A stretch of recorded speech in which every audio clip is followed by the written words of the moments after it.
canaltro.com.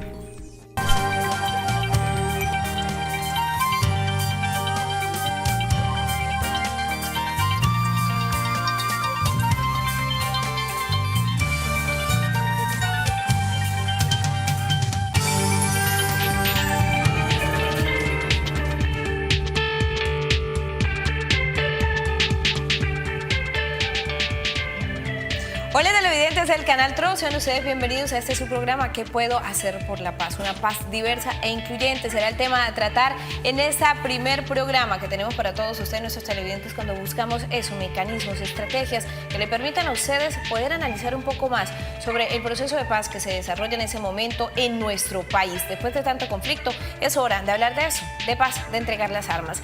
Hoy nos acompañan dos personas muy importantes para hablar sobre este tema especialmente. El doctor Luis Fernando Niño, quien es secretario de Víctimas de Norte de Santander. Doctor, gracias por estar con nosotros. Muchas gracias, Estrella, a ustedes por invitarme. Y también nos acompaña Jennifer Samira García Castillo. Ella es abogada de la Asociación Afrocolombiana Ser Negro es Más Sabroso. Gracias por estar con nosotros. Gracias, Astrid.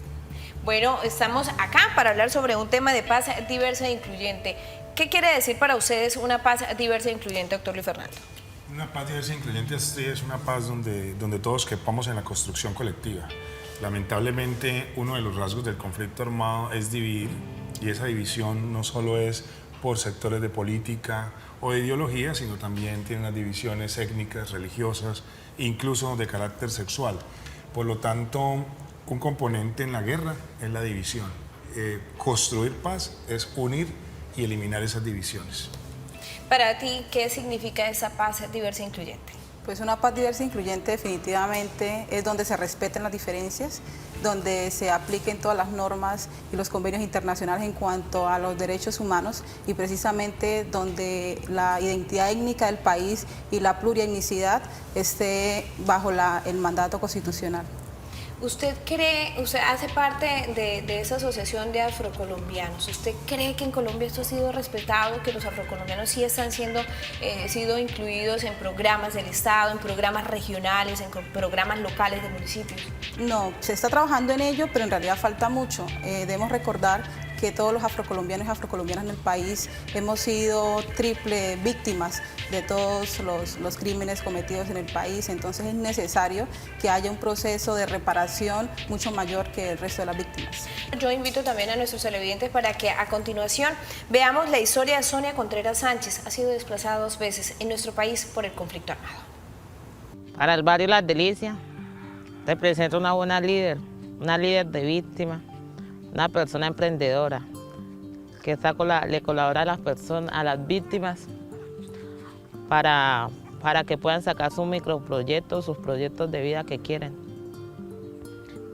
Es la orientadora de ellos, prácticamente. Ser psicóloga, ser una fiscal, una metiche, como saben decir. Y darles ánimo. Y de lo que yo soy líder, me ha tocado, he llevado como a declarar unas 10 personas, y es posible más. Les he dado mi confianza, les he entregado como amiga, como vecina, como líder, mejor dicho, para que no sientan lo que yo sentí. Les he hecho el acompañamiento porque yo solo yo no voy. Venga, yo le doy la dirección, no, yo sola no voy. ¿Por qué no? A mí me da miedo. Me toca ir, de entrar con ellos, sentarme ahí,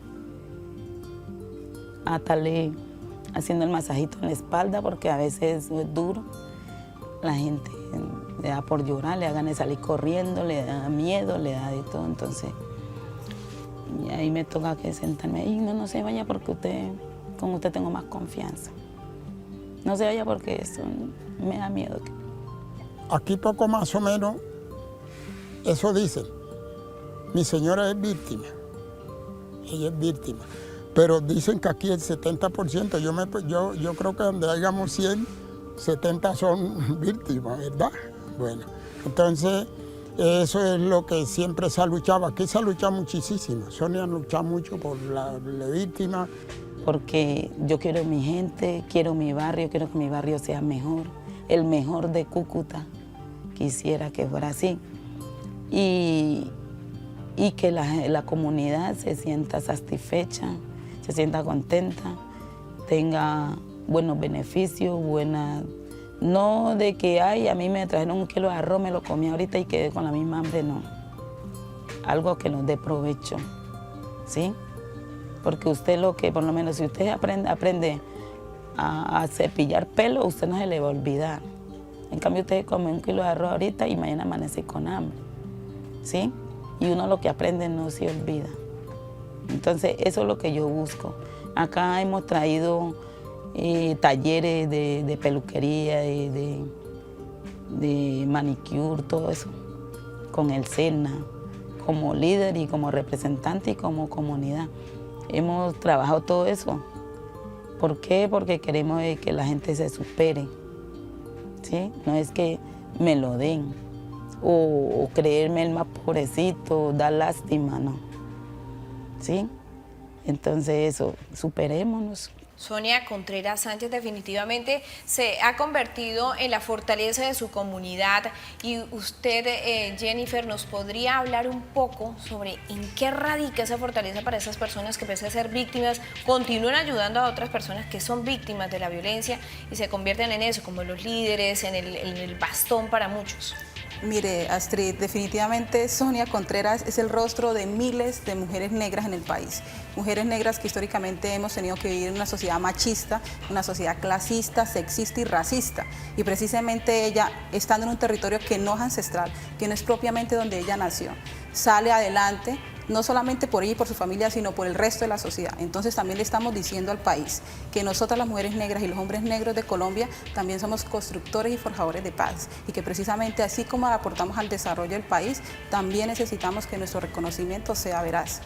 Jennifer, la cultura, las raíces, todo esto que pierden al momento de abandonar su tierra. Sí, precisamente cuando somos víctimas, por ejemplo, de desplazamiento forzoso, no solamente implica movernos de nuestro territorio ancestral a otro que indistintamente tendremos que adaptarnos, sino que también estamos ahí al frente de un genocidio cultural, porque el hecho de que nuestras comunidades tengan que moverse de un lugar al otro que desconocen totalmente y que por lo general tienen que moverse del rural al urbano es trascendental para la pérdida de toda esa identidad cultural que hoy en día nuestros niños y nuestras niñas pues obviamente están sin él. Desde las administraciones regionales, ¿qué se hace para lograr eso? Para lograr que, pues, pese a que se perdió de alguna otra manera de pronto el Estado, poder brindarles a ellos oportunidades de mantener sus costumbres, pese a haber perdido pues su tierra, sus raíces básicamente. Aquí hay que hacer como dos grandes bloques de respuesta. Uno primero es la recuperación de ese ser ancestral. Es que acá hay una implosión demográfica, porque cuando uno comienza a revisar la historia, las personas afro, en el caso particular, y escuchando aquí a Jenny, es cómo ellos cuando se asientan después de llegar en los barcos españoles y demás y traer con ellos toda su cultura, hoy después de tanto tiempo no se pierde esta cultura. Y el desplazamiento forzado hizo que ellos migraran hacia otras ciudades que no solo eran las costas, y al transfigurarse en las culturas que estaban, la política pública quedó corta para atender esto. En palabras más concretas es cómo atender a una familia afro en la mitad de Soacha, de Ciudad Bolívar o de La Libertad en Cúcuta, cuando aún con su cultura, con todo lo que esto significa, ellos tienen unos derechos fundamentales. Mire, yo conversaba algunos temas religiosos, incluso con la cultura afro, y era de no sentirse vinculados con la sociedad que los estaba recibiendo, no como personas humanas, sino solamente por su sentido religioso. Si esto lo ponemos en un plano social de política pública, pues las administraciones se van a quedar cortas, claro, porque van a seguir estigmatizando solo por desconocer, solo porque una comunidad no se manifiesta al igual que la pluralidad de lo que está en esa sociedad, entonces es una sociedad que se discrimina. Entonces, cuando llega la política pública, van a seguir siendo tratados como con el respeto aquí y de todos los televidentes, como los pobres negritos que nadie los entiende, cuando son toda una manifestación cultural, claro, que han hecho. Pasa lo mismo que cuando las guerras del sur y del norte en los Estados Unidos, que eran los afros quienes salían a defender la Constitución, y es por eso que nuestro Abraham Lincoln les da la libertad. Entonces, lo mismo pasa aquí, no los entendemos, luego entonces los estigmatizamos. Y desde el Estado, pues ese resentimiento pues es lo que hace que no lleguen las políticas claras. Ni siquiera es por falta de políticas, es que ¿Cómo llegar a una comunidad? Decía la señora que entrevistaba, cursos de corte y confección cuando los deberíamos teniendo enseñando idiomas ancestrales o otro tipo de culturas que nos podían servir para recordar el pasado. Pues pese a que de pronto las puertas están más abiertas a esta comunidad afrocolombiana en nuestro país, como lo dice Afrocolombiana, sin embargo falta, ¿no? Falta un poco y eso es lo que vamos a seguir tratando después de estos mensajes de interés. Ya regresemos, ¿qué puedo hacer por la paz?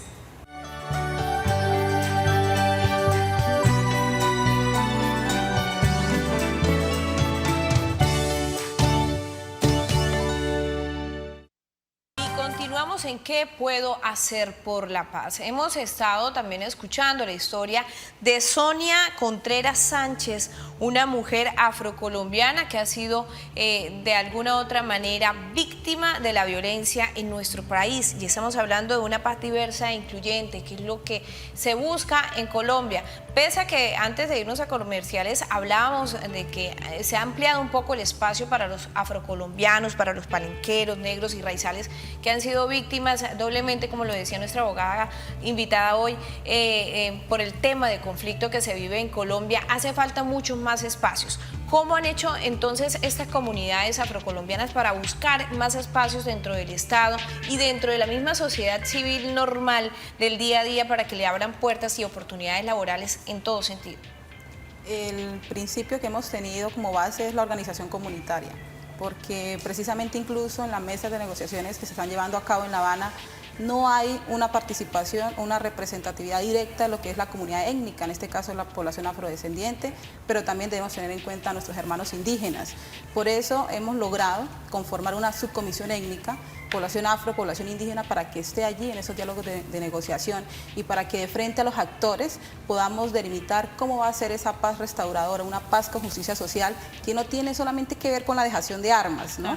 Es una paz que en realidad debe garantizar que no haya más despojo, que en realidad las estructuras de las bandas criminales en las ciudades en realidad ya desaparezcan, una paz en donde la libre expresión y en donde la participación democrática de organizaciones sociales y populares se dé efectivamente sin ninguna amenaza y sin ninguna vulneración precisamente a quienes defendemos la paz. Entonces, precisamente por allí, bajo esa idiosincrasia y esa ancestralidad que recogemos de una parte comunitaria, donde estamos trabajando en las acciones que en realidad no notamos del Estado. Muchas personas han perdido de pronto sus derechos, que han caído de pronto en la delincuencia, que hacen parte de la comunidad afrocolombiana, piden también ese espacio pues que les sea respetado como seres humanos. Muchas veces eso no es respetado, no es visto como ser humano. O sea, lamentablemente en Colombia podríamos hablar de que si un negro y un blanco llegan a pedir trabajo, pues es posible que escojan al blanco simplemente por su color de piel. Sí, ese tema, repito, es etnocultural. El tema de discriminación muchas veces peca por no conocer a profundidad. Hay un libro muy interesante, lo conversamos hace 8 meses con la escritora Diana Uribe, y es África Mía, ¿no? El reconocimiento de eso que nosotros tenemos de África, y tan sencillo como el patacón pisado y parte de nuestra gastronomía desciende de allí, pero no lo conocemos.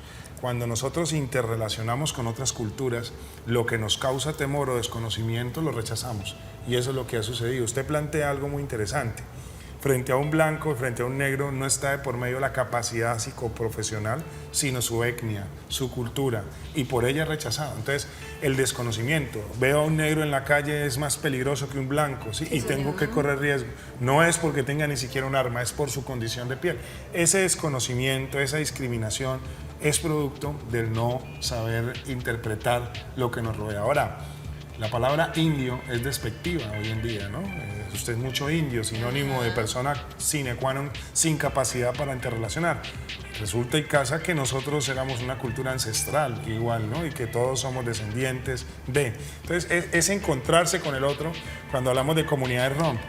Lo mismo y pasa, ¿no? Los tenemos como los que leen las manos en las esquinas y no como una cultura que va migrando y que va usurpando otras culturas en el buen sentido de la palabra para construir una nueva cultura. O sea, yo creo que aquí lo que ha faltado es esa educación de reconocer. Y eso no solo sucede en Colombia. Eso sucedió con el huracán Katrina en los Estados Unidos, ¿sí? Sí, sí. Es decir, las ayudas humanitarias llegaron en tercer orden cuando ya comenzó a morir la gente por su color de piel. Por su color de piel. Aquí el tema es de desconocimiento. Vamos a seguir viendo la historia de Sonia Contreras Sánchez, esa mujer que ha sido desplazada en diferentes situaciones, pero siempre por el conflicto armado, y que hoy está en nuestro territorio norte santanderiano haciendo su propia historia con su gente. Mire, y cuando yo salí desplazada, que llevo 2 desplazamientos, yo pensaba muchas cosas. Yo pensaba matarme. Pensaba matarme. Ahí están mis hijos que lo digan. Estoy a punto de matarme. Porque llegué a Cúcuta en una ciudad que no conocía.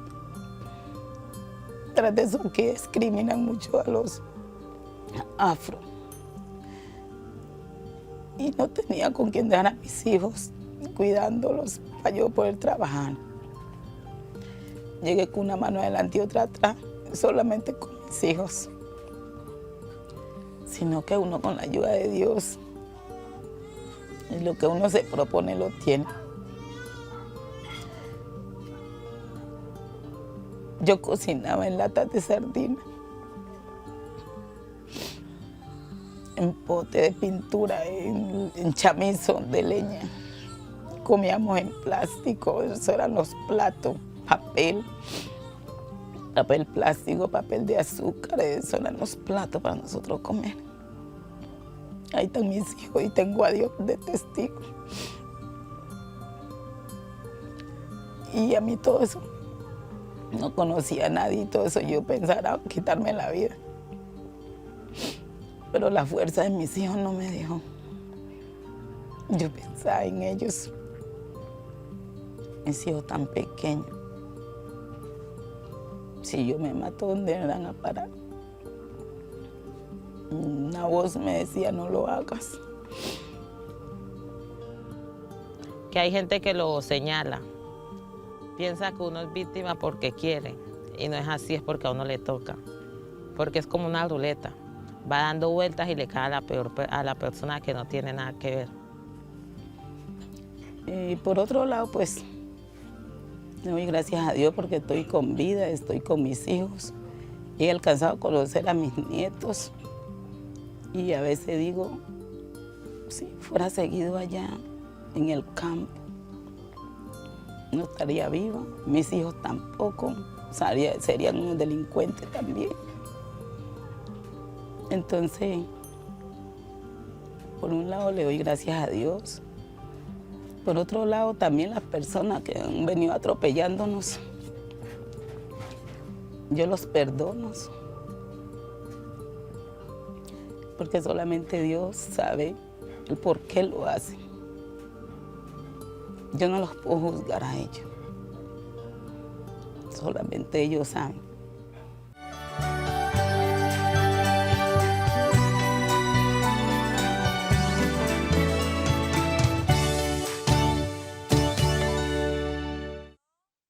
Televidente, por continuar con nosotros. ¿Qué puedo hacer por la paz? Nosotros les estamos brindando a ustedes mensajes, testimonios, estamos con personas que nos hablan del por qué tenemos que seguir hablando de paz en todos los rincones de nuestro país, no más el conflicto.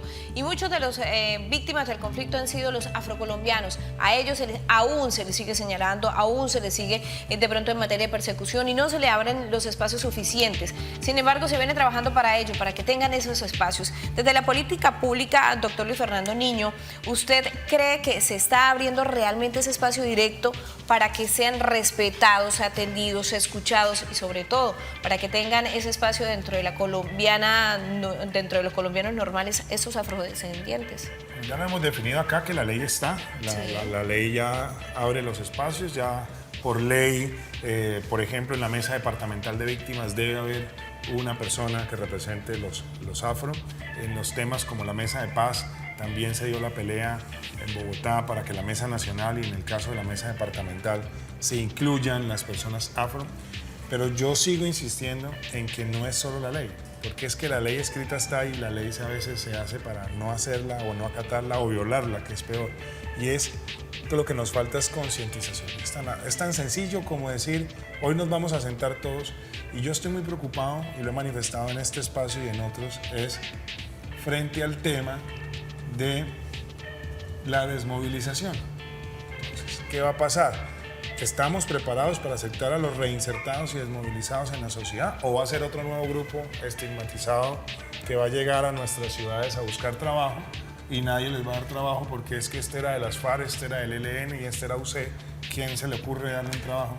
A eso súmele entonces los estigmatizados LGTBI, que también están en el papel con una ley abierta, pero pues que la participación es casi que nula, ¿no? Además siguen siendo muy ridiculizados en estos espacios de participación. Yo creo que cuando comencemos de verdad, desde los mandatarios a los que tomamos las decisiones en política pública, es hacer efectiva las leyes de participación.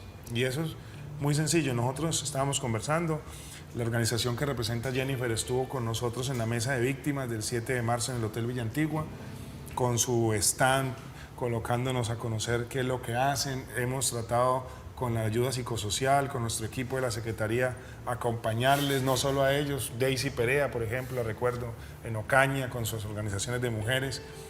También hay una cosa que es importante, Jenny, y a nivel interno de estas organizaciones, es saldar la deuda histórica. Es normal que uno sienta resentimiento, ¿sí? Que a veces uno crea que está por fuera de todos los espacios, porque ayer lo debatíamos en el Comité de Justicia Transicional, pero esos espacios se van a ir ganando por esas luchas sociales que ya avanzamos.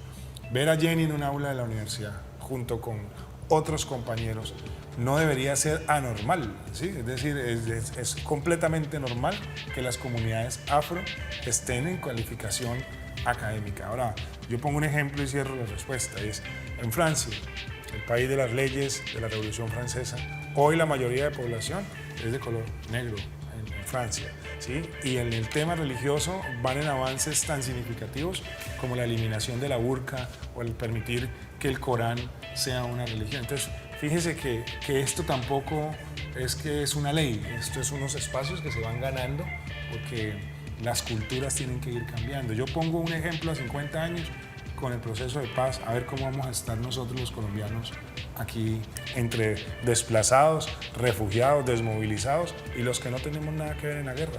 Y yo debo decir que a eso hay que agregarle la educación a los menores. Desde las aulas tenemos que hablar de paz para tener un futuro totalmente diferente al que tenemos en ese momento en Colombia.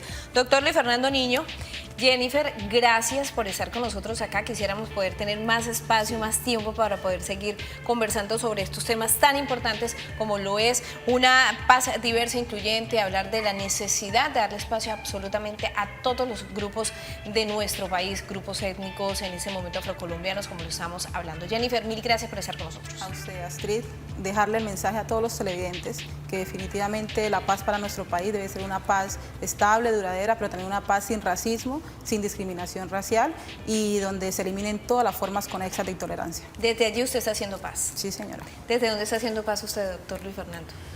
Tenemos la noble labor de la pedagogía para la paz y es poder enseñar los acuerdos, poder enseñar a la gente a convivir, pero sobre todo que nos concienticemos, y eso ha sido un trabajo que nos ha costado un precio muy alto. Desde convivir, hablar del respeto por los demás, por las decisiones de los demás, por lo que piensan los demás, es respetar simplemente. Estamos hablando de paz, lo que queremos en nuestro país, y ese es su programa, ¿Qué puedo hacer por la paz? Empieza usted desde ya. Nos vemos en una próxima oportunidad y gracias por estar con nosotros. Los dejo con toda la programación del Canal Tro.